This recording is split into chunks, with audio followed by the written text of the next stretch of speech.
Hello, and welcome to the Beginning of Wisdom. I'm Andrew Schumacher. This video was recorded after this video, which is about Sean Griffin and his really embarrassing faceplant while trying to refute the Trinity. But it's being recorded before that video is released. And I have a good reason for doing this. This video is going to address something that I think needs to be addressed, and I am certain that either Sean himself or his followers will have something to say about, and that's what I'm responding to. I'm actually making this video before any of those responses come in so that I can release it instantly when those responses come in. So what am I talking about? I'm talking about debates. I'm talking about live interactions in public between people who disagree with one another. So back in October of 2021, I released this video. It briefly talked about Sean and his Arian views of Christ and talked briefly about why I didn't agree with them and just kind of commenting on that. About a year after that video was released, he commented on it and he said that we should do a broadcast. And as I always do, I took a screenshot and hung on to it. And here, I'll show you what it says here. You can see that I responded that I would definitely be willing to do a real debate, a debate that's moderated, with equal time, all of that good stuff. And as you can see, Sean declined that offer. He said that his audience seeks a, quote, genuine conversation. Now, that's fine. I wasn't angling for anything. I just let him know, hey, if we're going to get together, this is how we're going to do it. Now, there's a very well thought out reason for why I responded to Sean in that way. You see, that's not the first time that Sean has invited me onto his channel to discuss things. At that time, I was not able to take him up on that for a couple of reasons. Number one, I didn't know who he was, and I'm not about to just step into an unfamiliar situation without some understanding of what's going to happen. But number two, I had just moved into a new house. We just had a baby, and I was just swamped with other things. I had no time to prepare for a debate or anything like that. So I said, thanks, but right now life just won't afford me the ability to do something like that. In the meantime, and I did say, hey, I'll get back to you when I can do that. And I did sometime later, and he didn't respond to that. Like I said, it was quite a while after that he made a second comment inviting me to do a broadcast. But in that time, in that intervening time, I thought, well, what's this guy all about? Let me check him out and watch his stuff. And so I did. I watched his videos and watched his other interactions with people he'd invited onto his channel. And I knew that definitely if we were going to do anything live, it would be a timed, moderated debate. Because Sean proved himself to be very untrustworthy when it came to that kind of discussion where he can do stuff that you can't get away with in a timed, moderated debate. But bring that up to today, or up to the time he invited me. Since that time, again, this was around September of 2022 that he invited me, he's done actually quite a few of these things, and some of them are timed, moderated debate. For example, a couple months after that invitation, he did a debate on the millennium, and you can find this on his channel. While after that, he did a discussion with Kelly Powers. You can find that on his channel. And then he did, more recently, a debate against Unitarian Carlos Xavier on the question of the law of Moses, and he did that on his channel as well. And then most recently, he did a discussion with Matt Slick on the gospel truth. So clearly, his audience seems to have no problem with debates, or at least he has no problem with actual debates in certain circumstances, though it is clear he definitely prefers not to be tied down by those rules that make it fair for his opponent. Now, if you think that I'm exaggerating, I can ask you just go watch some of those discussions and watch how he treats them, how he, changes the subject and evades things, and you'll see what I'm talking about if you're not just one of his followers that thinks everything he does is great. But one of the most glaring examples of how he just really doesn't like this kind of encounter comes from when he did a debate against Caleb Haig on the question of the Trinity. Caleb is Trinitarian, and they had a debate where it really was, there was timed presentations, there was cross-examination, all that kind of stuff. I think there was some free-form discussion in there, but when that debate was done live on Caleb's channel, what you got was the debate. When that debate was re-uploaded by Sean on his own channel, he had done some editing. He had added his own opinions about when Caleb was using traditions of men or scripture and when Sean was using traditions of men or scripture. And of course, you can bet that the score for Sean doing traditions of men was 0 at the end of the debate, because of course it was when Sean's the one keeping score. That's why you don't have, one side of a any sporting event. You don't give one team the right to keep the score, and whatever they say goes.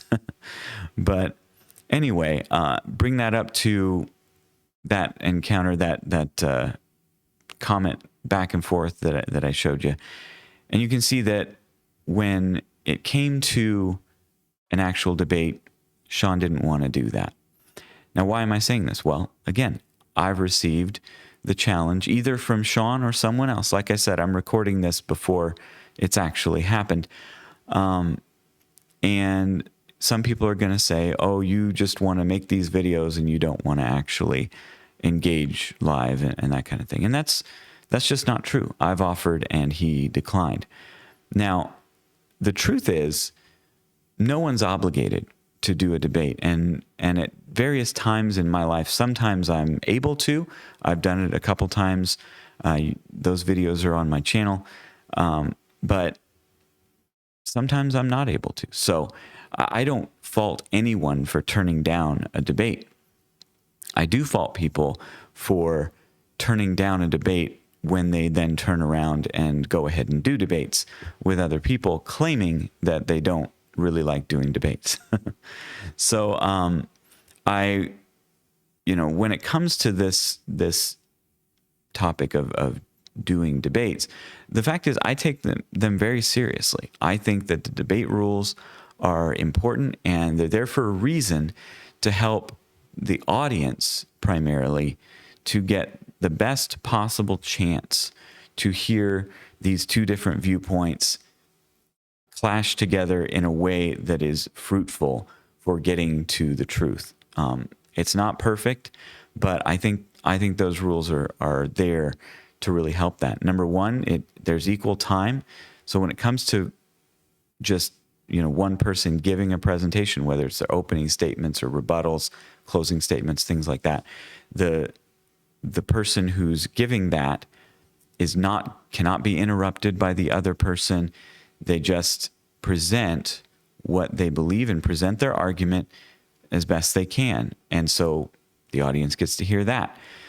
The rebuttals go with that, and they get to hear the other person giving their best, somewhat off the cuff response to that. And cross-examination is very important too. What a lot of people don't realize, they like discussion. And I think discussion is great if you can trust the person that you're talking to. I've had Caleb Haig on my channel, and I've been on his channel, and we did discussion. Even though we disagree about the Torah and how we're supposed to relate to it, because I've seen enough from him and he's seen enough from me to know that we're both after the truth. We have disagreements about it, but we're both honestly after what does the scripture teach, and that kind of thing. So I know that Caleb's not there just trying to score points or try to ask me something that's just going to trip me up. And he wants to get after the what do I really believe, why do I really believe it, and are there weaknesses he can point out in it, and vice versa, those kinds of things. So when someone's trustworthy, discussion is great. But when that trust isn't there, no, it's not a good idea. And I think these discussions that Sean has had, they didn't always go too well, and that's why. I mean, that's one of the reasons why, because there was not some structure to it to keep things from going off the rails. Now, when it comes to cross-examination, what a lot of people don't realize, if they haven't watched a lot of debate, is that there's a very important structure to cross-examination. Number one is that one person asks questions and the other person only answers. So the one person can only ask, the other person can only answer. The person asking is really just wasting their time if they are trying to make arguments at that time, because that's what their opening statement's for. That's what their rebuttals are for. Now's the time to ask the other person what they believe. And that's important. And then it's important that the person answering, they don't get to ask questions back. That's for their cross-examination time. That's when they ask questions. And that's important because it's easy, just because you can think of a question to ask someone back,